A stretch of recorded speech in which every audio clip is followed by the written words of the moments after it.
Hello there, thank you very much indeed. Now, Britain's biggest banks are holding secret talks aimed at reducing the New Year bonus payments for staff.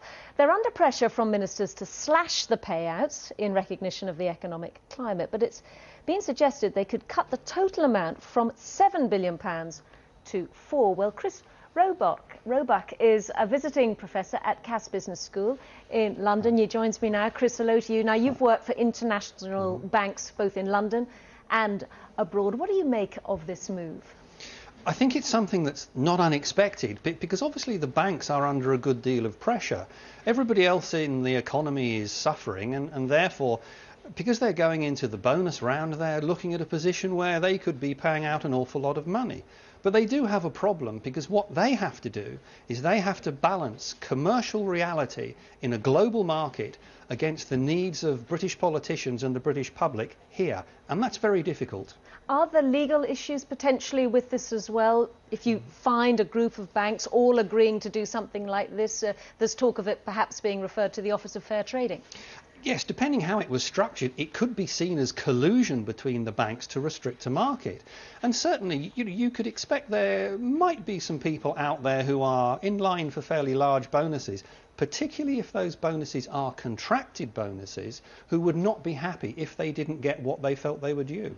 And as far as staff are concerned, do you see sort of the whole issue of staff going to other locations around the world rearing its head again over this? These particular talks, if they relate only to British banks, could create a situation that's even more dangerous to British banks, in that if it is only British banks, you could have a situation in London where somebody who works for a British bank, just by walking across the road to an American bank, could get significantly more pay.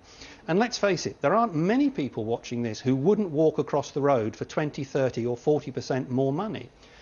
Even if that isn't the case, if it applies to all banks in London, it's not going to apply globally because the US would resist this. And as a result, you're going to be in a position where actually top performing individuals could go to New York or elsewhere to get more money.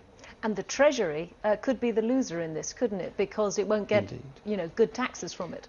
And that's the difficult balance that the government really has. What they want to try and do is to keep the income in terms of taxes from these banks high, to keep the public happy, to get the banks, particularly the retail banks, to lend money to business, to help business keep going.